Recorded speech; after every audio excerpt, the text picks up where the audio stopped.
Hello students, welcome to Aerotalk classes, one step ahead for learning where we help you to achieve your goals. Students, in this video, we will discuss chapter 1 of class 9 matter in our surroundings. Okay, this is the part 5th of this chapter. So if you don't see the previous 4 parts, please visit to my channel Aerotalk classes for the 4 previous parts. Okay, in this video we will discuss a very important topic from this chapter, effect of change of temperature on states of matter. Means temperature को अगर आप change करते हैं तो states, जो matter की states थी, solid, liquid और गैस, उन पर क्या इफेक्ट पड़ता है. Okay, so let's start. पहले आपको पता होना चाहिए टेम्परेचर हमारा जो डिनोट करते हैं उसके स्केल्स क्या होते हैं. आपने पढ़ा भी होगा ऑलरेडी, मैं आपको रिमाइंड करा देता हूं. ठीक है, स्केल्स ऑफ टेम्परेचर 3 स्केल्स होते हैं. एक तो आपका होता है सेल्सियस स्केल, एक होता है आपका फ़ारेनहाइट स्केल और एक होता है आपका केल्विन स्केल. इसे हम एब्सोल्यूट स्केल भी बोलते हैं. ठीक है, इन 3 स्केल्स की हेल्प से हम किसी भी टेम्परेचर को डिफाइन कर सकते हैं. इसको हम डिनोट करते हैं डिग्री सेल्सियस से, इसको डिग्री फ़ारेनहाइट से और इसको के से. ध्यान रखेंगे केल्विन पर आप डिग्री यूज नहीं करेंगे.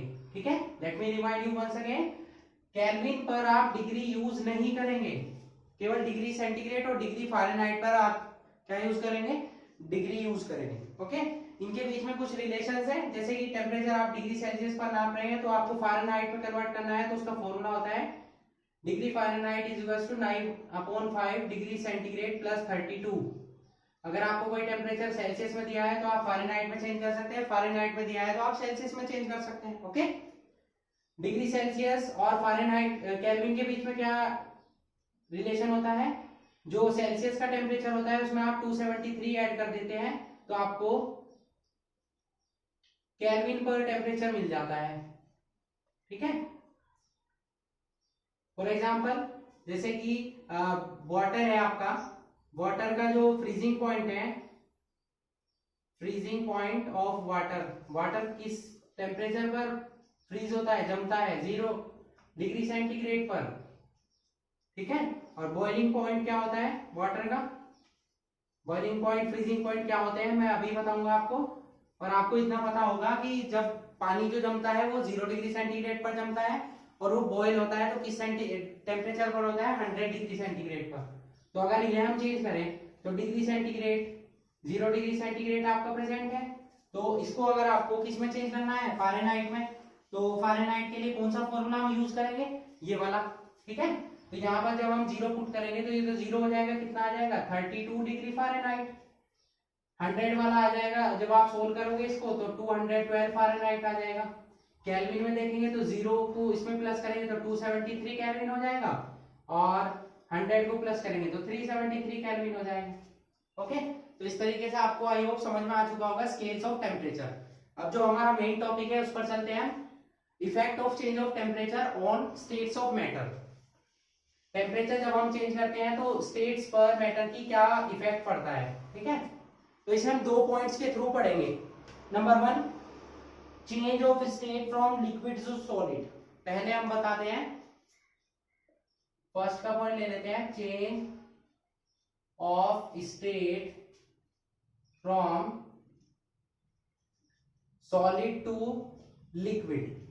सॉलिड से हम पहले किस में कन्वर्ट कर रहे हैं, लिक्विड में. तो जब सॉलिड से लिक्विड में कन्वर्ट होता है तो उसे हम बोलते क्या है, मेल्टिंग, किसी भी चीज का पिघलना. क्योंकि सॉलिड आपकी सॉलिड स्टेट है, ठोस है वो, और जब वो पिघल जाती है, फ्लुएंसी उसमें आ जाती है, फ्लूइडिटी आ जाती है, तो वो लिक्विड में कन्वर्ट हो जाता है. इस प्रोसेस को हम क्या बोलते हैं, मेल्टिंग बोलते हैं. अब स्टूडेंट्स क्या होता है इसमें, जब भी आप किसी भी क्रिस्टलिन सॉलिड को हीट अप करते हैं, ठीक है, उसका टेम्परेचर बढ़ाते हैं, तो उसके जो पार्टिकल्स होते हैं उनकी काइनेटिक एनर्जी क्या हो जाती है, इंक्रीज हो जाती है, होगी, है ना. जब आप किसी भी कंपाउंड्स को गर्म करेंगे तो उसके पार्टिकल इधर उधर मूव करते हैं ना, जैसे आपने कभी वाटर बॉईल किया हो तो उसके पार्टिकल्स इधर उधर मूव करते हैं, जैसे कि आप उसे गर्म करते हैं, है ना. तो जब उसकी काइनेटिक एनर्जी इंक्रीज हो जाती है पार्टिकल्स की, तो वो इधर अपनी स्टार्टिंग पोजीशन क्या होगी, धीरे धीरे वो अपनी पोजीशन से वाइब्रेट करते हैं. पानी एकदम तो गर्म नहीं होता है, कुछ टाइम बाद होता है, तो वो वाइब्रेट करते हैं. और जैसे जैसे आप टेम्परेचर बढ़ाते हैं तो उनके जो फोर्सेस ऑफ अट्रैक्शन उनके पार्टिकल्स के बीच में लगे हुए होते हैं वो बढ़ने स्टार्ट हो जाते हैं, और एक कंडीशन ऐसी आ जाती है वो उन फोर्सेस से डिस्ट्रैक्ट हो जाते हैं, मतलब उनसे अलग हो जाते हैं, तब वो इधर उधर मूव करना स्टार्ट कर देते हैं। ठीक है, तो जब ज्यादा टेम्परेचर बढ़ाते हैं तो उनके फोर्सेस ऑफ अट्रैक्शन खत्म हो जाते हैं और उनकी काइनेटिक एनर्जी काफी इंक्रीज हो जाती है। तो इसे ही हम बोलते हैं मेल्टिंग। अगर आपने सॉलिड लिया, उसे आप हीट अप कर रहे हैं, तो क्या होगा, एकदम तो पिघलेगा नहीं, वो पिघलेगा कुछ टाइम बाद। तो जो इनिशियल आप उसे एनर्जी दे रहे हैं वो उसके पार्टिकल्स वाइब्रेट हो जाएंगे और वो डिसोसिएट हो जाएंगे, सेपरेट हो जाएंगे, फिर वो बॉयल होना स्टार्ट होगा। इसी को ही हम क्या बोलते हैं, मेल्टिंग बोलते हैं। ठीक है, और जिस टेम्परेचर पर कोई भी आपका सॉलिड लिक्विड में कन्वर्ट हो जाए, उस टेम्परेचर को, उस पर्टिकुलर पॉइंट को हम बोलते हैं मेल्टिंग पॉइंट। सपोज आपने बर्फ ली और उसे पिघलाना स्टार्ट किया, तो जहां वो पिघलना स्टार्ट हुई, यानी कि वो पूरी पिघल गई, जहां वो पिघलना स्टार्ट होती है उस पॉइंट को नोट कर लीजिए टेम्परेचर को, वो उसका मेल्टिंग पॉइंट होता है। ओके, और इस प्रोसेस को हम क्या बोलते हैं, या तो हम ये जो मेल्टिंग प्रोसेस है, इसी मेल्टिंग प्रोसेस को हम क्या बोलते हैं, फ्यूजन बोलते हैं। क्या बोलते हैं, फ्यूजन। ठीक है, तो लिखते हैं हम इसको, द टेम्परेचर, आई होप आपको क्लियर हो चुका होगा, the temperature at which a solid converts into liquid at atmospheric pressure। कौन सा प्रेशर, एटमॉस्फेरिक। वो जो प्रेशर जो एटमॉस्फेयर हम ऊपर लगाता है, कितना होता है एटमॉस्फेरिक प्रेशर की वैल्यू होती है हमारी कितनी, प्रेशर को हम एटीएम से डिनोट करते हैं। एटीएम वो नहीं है जिससे आप पैसे निकालते हैं, एटीएम मींस एटमॉस्फेरिक प्रेशर। इसकी यूनिट है, जैसे आपकी फोर्स की यूनिट आपने पढ़ी हुई होगी ना, न्यूटन होती है, या लेंथ की यूनिट मीटर होती है, इसी तरह से प्रेशर की यूनिट क्या होती है, एटीएम। तो एटमॉस्फेरिक प्रेशर कितना होता है हमारा, 1 एटीएम, ये फिक्स है। तो एटमॉस्फेरिक प्रेशर पर क्या होता है, the temperature at which A solid converts into liquid at atmospheric pressure is called, उस टेम्परेचर को हम क्या बोलते हैं, melting point, is called melting point. Okay, and the process through which a solid converts into, यहां लिख सकते हैं the process of melting, through which a solid converts into liquids is known as, क्या बोलते हैं उसे हम, फ्यूजन। ओके, इसको हमने क्या बोला, मेल्टिंग पॉइंट। तो आई होप आपको मेल्टिंग पॉइंट और फ्यूजन दोनों की डेफिनेशन क्लियर हो चुकी होगी, एग्जांपल में आपको बता चुका हूं, है ना। तो जिसका जितना ज्यादा आपका मेल्टिंग पॉइंट जितना ज्यादा होगा, उसके क्या होगा, उसे डिसोसिएट करने में, सेपरेट करने में उतना ही टाइम लगेगा। जैसे कि वाटर का आपने पढ़ा, या आइस का मेल्टिंग पॉइंट आपका क्या है, 273 है ना। मेल्टिंग पॉइंट ऑफ आइस क्या है, 273 केल्विन है। और एक सल्फर होता है, सल्फर, ठीक है, रोम्बिक सल्फर हम उसे बोलते हैं, वो एग्जांपल ले लेते हैं, अच्छा एग्जांपल है, उसका 378 केल्विन होता है। अब बताइए, मेल्टिंग पॉइंट जिसका ज्यादा होगा, फोर्सेस ऑफ अट्रैक्शन उसी के तो ज्यादा होंगे, होंगे नहीं होंगे, यानी कि ये जो पार्टिकल्स के बीच में फोर्सेस ऑफ अट्रैक्शन है, किसके ज्यादा होंगे, इसके ज्यादा होंगे। Much forces of attraction than ice. जिसका मेल्टिंग पॉइंट ज्यादा होगा, जो ज्यादा देर में पिघलता है, उसके फोर्सेस ऑफ अट्रैक्शन ज्यादा होंगे। जब फोर्स ज्यादा होगा तभी तो उन फोर्स को ब्रेक करने के लिए आपको ज्यादा टेम्परेचर की रिक्वायरमेंट होगी। ओके, क्लियर, क्लियर हुआ इतना आपको। नेक्स्ट चलते हैं हम, change of solid state from liquid to solid. अब अपोजिट कर देते हैं, चलिए इसका, इसी का एक भी पार्ट ले लेते हैं। यहां से लिक्विड को हम कन्वर्ट कर देते हैं अब सॉलिड में, ठीक है। तो जब लिक्विड को सॉलिड में कन्वर्ट करते हैं तो उसे हम क्या बोलते हैं, सॉलिडिफिकेशन, या बोल सकते हैं फ्रीजिंग। ओके, तो वही सब रिएक्शन इसमें होगी। अब इसमें क्या होता है, फ्रीजिंग क्या होगा, लिक्विड से आपको सॉलिड में कन्वर्ट करना है, ठीक है। तो क्या करेंगे, जब आप टेम्परेचर इंक्रीज करते हैं किसी भी सॉलिड का, तो आपको मेल्ट होकर लिक्विड मिलता है। उसी का ही अपोजिट होगा यहाँ पर, या वहां पर आपने टेम्परेचर इंक्रीज किया था, यहां पर क्या करेंगे, कम करेंगे। Means if the temperature of a liquid is lowered the reverse process takes place. Opposite होती है प्रोसेस आपकी। और काइनेटिक एनर्जी पार्टिकल्स की क्या होती है, वहां पर इंक्रीज होती है, यहां पर क्या हो जाएगी, डिक्रीज हो जाएगी। वहां पर पार्टिकल्स की एनर्जी बढ़ने से वो तेज तेज मूव करते हैं, यहां पर वो स्लोली मूवमेंट होगा उनमें। ओके। और जिस टेम्परेचर पर ये प्रोसेस होगी उस पॉइंट को हम क्या बोलते हैं, फ्रीजिंग पॉइंट। वहां पर क्या था, मेल्टिंग पॉइंट। यहां पर क्या है, फ्रीजिंग पॉइंट है, क्योंकि जम रहा है वो, है ना। जैसे फ्रिज में आप आइस जमाते हैं, पानी रखते हैं और उसकी बर्फ बन जाती है, तो वो सॉलिड बन जाती है ना, तो उसे ही हम क्या बोल देते हैं, सॉलिडिफिकेशन। ठीक है, तो वही डेफिनेशन यहां भी बन सकती है, the temperature at which a liquid converts into solid at atmospheric pressure is known as, क्या बोलेंगे हम उसको, उसको बोलते हैं हम क्या, वहां पर था हमारा मेल्टिंग पॉइंट, यहां हो जाएगा freezing point. Okay. And the process of freezing through which a liquid converts into solid is known as, क्या बोलते हैं उसको हम, सॉलिडिफिकेशन। ठीक है, जैसे कि आपका फ्रीजिंग पॉइंट ऑफ आइस क्या होता है, कितने पर बर्फ जमती है, 0 डिग्री सेंटीग्रेड पर। और 0 डिग्री सेंटीग्रेड का ही वाटर भी होता है, और 0 डिग्री सेंटीग्रेड की आइस भी होती है। ओके, तो इतना आपको क्लियर हुआ। जो मैं आपको स्टार्टिंग में एक्सप्लेन कर रहा हूं ना, कि आपके फोर्सेस ऑफ अट्रैक्शन ज्यादा होते हैं और डिस्टेंसेस उनकी कम हो जाती है, ये सब बातें आपको ध्यान रखनी है, क्योंकि वही हमारा मेन टॉपिक है, effect of change of temperature on states of matter. जब हम टेम्परेचर को इंक्रीज या डिक्रीज करते हैं तो स्टेट्स पर क्या इफेक्ट पड़ता है, सॉलिड पर, लिक्विड पर, गैसेस पर क्या इफेक्ट पड़ता है। यहाँ पर फर्स्ट पॉइंट में हमने जो पढ़े, 2 पॉइंट पढ़े, सॉलिड से लिक्विड में कन्वर्ट होने पर और लिक्विड से सॉलिड में कन्वर्ट होने पर। अब जो हमारा सेकंड पॉइंट है उसमें हम पढ़ेंगे लिक्विड से गैसियस स्टेट में और गैसियस से वापस लिक्विड स्टेट में। ओके, चलिए चलते हैं उस पर।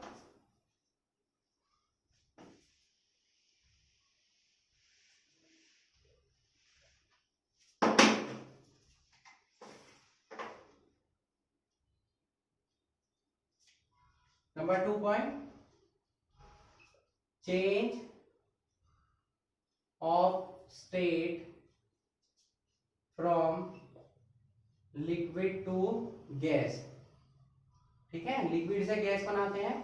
एक और बात, जब आप इंप्योरिटीज मिला देते हैं, जैसे हमने सॉलिड और लिक्विड की बात की, तो अगर आप लिक्विड में कोई भी इंप्योरिटी मतलब कोई भी कंपाउंड मिला देते हैं तो उसका जो फ्रीजिंग पॉइंट होता है वो कम हो जाता है। कम कैसे होगा, अब देखिए, पानी आप गर्म कर रहे हैं, है ना, तो पानी क्या होता है, जल्दी गर्म हो जाएगा। किसके बेस पर, अगर कंपैरिजन करें, एक ग्लास आपको वाटर गर्म करना है और एक ग्लास में मैंने आपको 2 स्पून शुगर डाल दी उसमें, तो 2 स्पून शुगर वाला वाटर जो होगा, आप देखना वो ज्यादा टाइम लेता है गर्म होने में, है ना।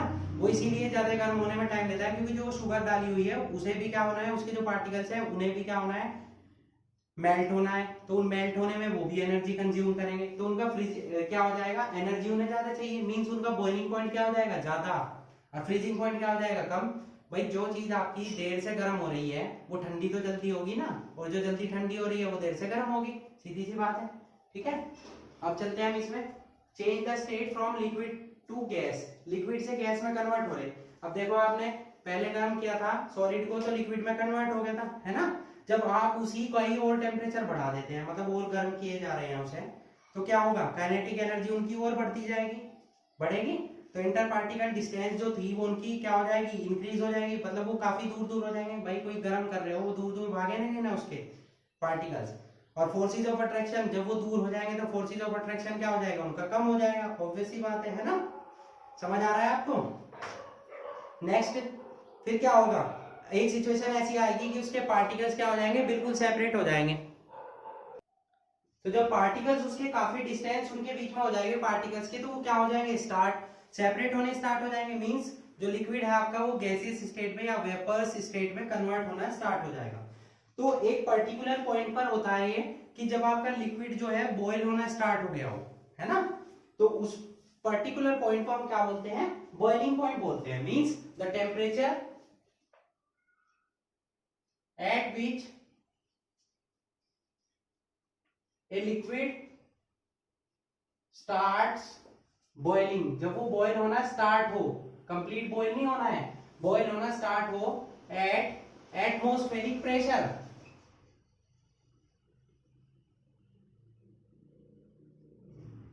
Is known as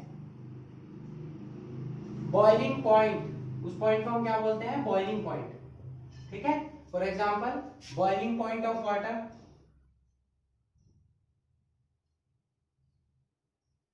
100 degree centigrade. अभी मैं केवल हर एग्जांपल में वाटर का ही डिस्कशन कर रहा हूं, क्योंकि अभी आप केवल अभी स्टार्टिंग की है आपने 9th क्लास में, अभी आप एंट्री की है आपने, तो आपने ज्यादा कंपाउंड्स नहीं पढ़े हुए हैं।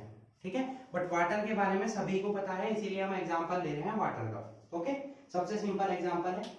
क्लियर? अब जो लिक्विड्स हैं, अब कुछ ऐसे लिक्विड्स होंगे जिनकी वेपर्स क्या होंगी, जल्दी बन जाएंगी। ठीक है, और कुछ ऐसे लिक्विड्स होते हैं जिनकी वेपर क्या होती है, देर से बनती है या बनती ही नहीं है। ठीक है, जो काफी टाइम लेते हैं। तो उसके बेसिस पर आपके लिक्विड्स जो है वो दो टाइप के होते हैं। इन वर्ड्स को ध्यान रखना, ये बार बार यूज होंगे। ठीक है, एक तो होते हैं वोलेटाइल लिक्विड और एक होते हैं नॉन वोलेटाइल लिक्विड। ठीक है, ये वर्ड्स जो मैंने बोले हैं ना, वोलेटाइल और नॉन वोलेटाइल, ये आपको याद रखने हैं। ठीक है, तो वोलेटाइल लिक्विड्स कौन से होंगे, जिनकी वेपर्स आपकी स्पीड से बन जाती है या पॉसिबल है उनकी वेपर्स बन जाती हैं।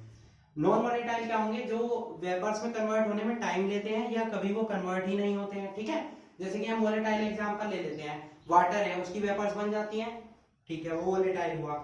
और ले लेते हैं एल्कोहल, ले लेते हैं, ठीक है, एल्कोहल सुना होगा नाम आपने। पेट्रोल, चलिए पेट्रोल तो सुना ही होगा आपने। ये क्या है, कुछ और एग्जांपल्स हैं बट वो नेम मैं आपको नहीं बता रहा हूं क्योंकि वो अभी आपने पढ़े नहीं है। क्लोरोफॉर्म ले सकते हैं, क्योंकि आपने क्लोरोफॉर्म सुना होगा, क्लोरोफॉर्म के बारे में। तो नॉन वोलेटाइल में हम ले सकते हैं, नॉन वोलेटाइल कौन से होंगे, जो बॉयल नहीं होते हैं इजीली, है ना, मतलब inter particle forces of attraction are very strong between these compounds, तो उन्हें हम क्या बोलते हैं, नॉन वोलेटाइल लिक्विड्स बोलते हैं। तो जैसे कि हम एग्जांपल ले सकते हैं इनका, ग्लिसरीन है, वो नॉन वोलेटाइल है आपका, काफी देर बाद क्या होता है, गर्म होता है। ग्लिसरीन सुना हुआ होगा सबने, इसीलिए मैंने ग्लिसरीन का एग्जांपल दिया आपको। ठीक है, उसका बॉइलिंग पॉइंट काफी हाई है, इसीलिए वो नॉन वोलेटाइल लिक्विड में आता है। क्लियर? तो ये आपको क्लियर हुआ इतना, change of state from liquid to gas. अब हम चलते हैं इसके अपोजिट पर, गैसियस स्टेट से आपको कन्वर्ट करना है लिक्विड में। ठीक है, सेकंड यहीं पर ले लेते हैं, change of state from gas to liquid. अब गैस लिक्विड में कन्वर्ट कैसे होगी, उसे ठंडा करना पड़ेगा। ठंडा करने को ही हम उसको क्या बोलते हैं, कंडेंसेशन। ये न्यू वर्ड है, ध्यान रखेंगे।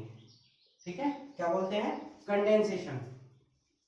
तो लिक्विड में गैस कैसे कन्वर्ट होगी भाई लिक्विड में, अब देखिए वाटर, अभी आपने सिंपल सा एग्जांपल लेते हैं, वाटर आपने बॉईल किया, उसे ऊपर से कवर अप कर दिया, ठीक है, बंद कर दिया मतलब उसे। ठीक है, जैसे घर में हम पानी गर्म करते हैं, उसे ऊपर से प्लेट वगैरह से ढक देते हैं, तो क्या होता है, कुछ टाइम बाद आप देखते हैं जब प्लेट को हटाते हैं तो उस प्लेट पर नीचे जो है वाटर की ड्रॉप्स बनी हुई होती है ना, तो वो कहाँ से आती हैं, आपने थोड़ी ना उसमें पानी ऐड किया है। तो जो आपने गर्म किया है सॉल्यूशन या कोई भी लिक्विड जो आपने गर्म किया है, तो क्या होता है, उसमें जो वेपर्स प्रेजेंट होती हैं वो क्या है, ऊपर उठती रहती है, क्योंकि उनकी एनर्जी ज्यादा है, तो वो ऊपर से बाहर जा नहीं सकती है, क्योंकि ऊपर आपने कवर अप किया हुआ है प्लेट वगैरह से। ठीक है, तो वो प्लेट की जो लोअर लेयर होती है उसी पर क्या हो जाती है, अटैच हो जाती है, वहीं पर वो पार्टिकल्स होते हैं, और धीरे धीरे जब वो ठंडी होती है तो वो गैस से किस में कन्वर्ट हो जाती है, वापस वाटर में कन्वर्ट हो जाती है। ठीक है, तो वो वाटर ड्रॉप्स वहां से आती हैं। ठीक है, तो इसी फॉर्म को हम क्या बोलते हैं, कंडेंसेशन बोलते हैं। ठीक है, क्या बोलते हैं, कंडेंसेशन। तो इसकी डेफिनेशन बनाएंगे हम, चलिए, the process of cooling of A gas, या ऐसे लिख सकते हैं द प्रोसेस ऑफ कन्वर्टिंग पहले लिखते हैं हम, converting of A gas into liquid bye cooling, ठंडा होकर वो गैस से किस में कन्वर्ट हो रहा है, लिक्विड में, इज नोन एज कंडेंसेशन। ठीक है, इसी प्रोसेस को हम क्या बोलते हैं, कंडेंसेशन बोलते हैं। तो आई होप आपको क्लियर हो चुके होंगे, change of state from solid to liquid, liquid to solid, and liquid to gas, and gas to liquid. और अगर हम इसे जो अभी हमने पढ़ा हुआ है ओवरऑल देखें, तो ओवरऑल देखने पे क्या होगा, सपोज हमने यहाँ पर 3 स्टेट नोट कर ली, सॉलिड स्टेट, फिर लिक्विड स्टेट, और लास्ट में गैसियस स्टेट। ठीक है, तो अगर हम सॉलिड को गर्म करते हैं, हीट कर रहे, तो हम क्या कन्वर्ट हो रहा है, लिक्विड में, हीट लिक्विड को गर्म कर रहे तो क्या कन्वर्ट हो रहा है, वो गैस में। गैस को ठंडा कर रहे हैं, कूल कर रहे हैं, तो वो किस में कन्वर्ट हो रही है, लिक्विड में। लिक्विड को कूल कर रहे हैं तो वो किस में कन्वर्ट हो रही है, सॉलिड में। इस तरीके से इंटरचेंजिंग चलती है। और इसका बेस्ट एग्जांपल है आपका वाटर। भाई वाटर आपका तीनों स्टेट में मिलता है, सॉलिड में भी, लिक्विड में भी, और गैस में भी, है ना। तो वो इसका बेस्ट एग्जांपल है। ठीक है, कुछ ऐसी स्टेट्स भी होती हैं जिसमें क्या होता है, आपका लिक्विड सीधा सॉलिड आपका लिक्विड में कन्वर्ट ना होकर, अगर आप सॉलिड को गर्म करते हैं वो सीधा गैसियस स्टेट में कन्वर्ट हो जाता है। ठीक है, अब चलते हैं हम उसी स्टेट पर। यहां तक हमने पढ़ लिया चेंजिंग टेम्परेचर। अब हम उस स्पेशल स्टेट के बारे में पढ़ते हैं कि वो स्टेट क्या होती है। ओके, चलिए।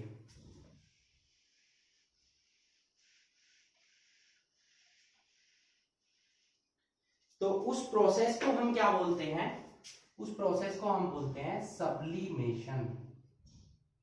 क्या बोलते हैं, सब्लिमेशन। सब्लिमेशन क्या होता है इस प्रोसेस में, सब्लिमेशन में आपका सॉलिड जो अगर आप उसे हीट अप करते हैं तो वो डायरेक्टली कन्वर्ट हो जाता है गैस में, और गैस को ठंडा करते हैं तो वो सीधा कन्वर्ट हो जाती है सॉलिड में। अब आप सोचेंगे कि ऐसा कैसे पॉसिबल है, तो ऐसा सभी कंपाउंड्स में पॉसिबल नहीं है बच्चों, केवल उन्हीं कंपाउंड्स में जो इस मतलब फैसिलिटी को दिखाते हैं, इस प्रॉपर्टी को दिखाते हैं, वही ये कंपाउंड दिखाएंगे जिनमें सब्लिमेशन, जो सब्लाइम्स हो सकते हो। ठीक है, जो कंपाउंड्स आपके सब्लाइम्स, मैंने वर्ड यूज किया है सब्लाइम्स, तो सब्लाइम्स क्या होते हैं, वही कंपाउंड जो सब्लिमेशन की प्रॉपर्टी शो करते हैं, उन्हें हम बोलते हैं क्या, सब्लाइम्स।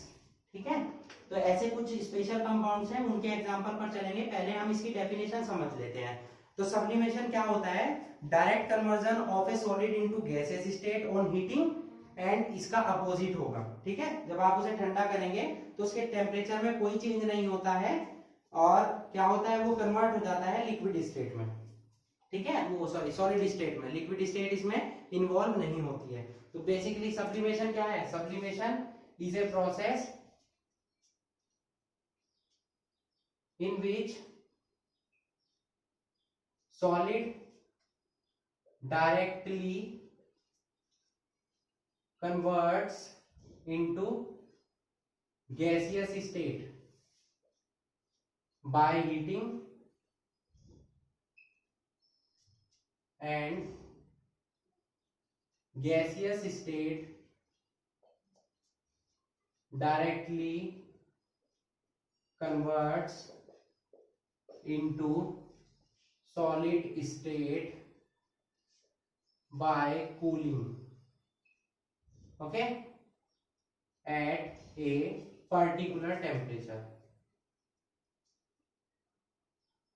ठीक है, जैसे हमने यहाँ पर सॉलिड यूज किया, इसको हमने हीट किया तो ये डायरेक्ट कन्वर्ट हो गया गैसियस स्टेट में, और इसको हम कूल करते हैं तो ये डायरेक्ट कन्वर्ट हो जाता है सॉलिड में। तो ऐसी प्रॉपर्टी कौन शो करते हैं, कुछ स्पेशल कंपाउंड है। ठीक है, जैसे कि मैं यहाँ पर नेम यूज कर रहा हूँ उनका, अमोनियम क्लोराइड। अभी आप नेम याद रखेंगे, आगे आप इनके फॉर्मूले आप पढ़ेंगे। जैसे कि अमोनियम क्लोराइड है, ठीक है, कैम्फर आपने सभी ने देखा होगा, कपूर होता है, ठीक है, और नेफ्थलीन बॉल्स होती हैं। ये क्या होती है, नेफ्थलीन बॉल्स क्या होती है,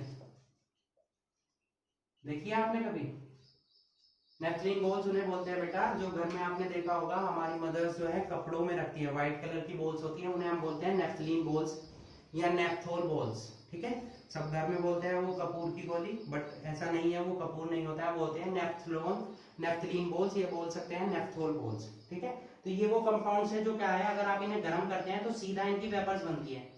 देखा भी हो आपने कभी, आप जैसे पूजा करते हैं हम, तो क्या होता है, कपूर को जब आप जलाते हो तो डायरेक्ट उसकी वेपर्स बनती है, कभी लिक्विड में वो कन्वर्ट होता है, आपने नहीं देखा होगा।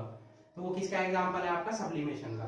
तो आई होप आपको सब्लिमेशन क्लियर हो चुका होगा। Okay, hope you enjoyed the video and thanks for watching.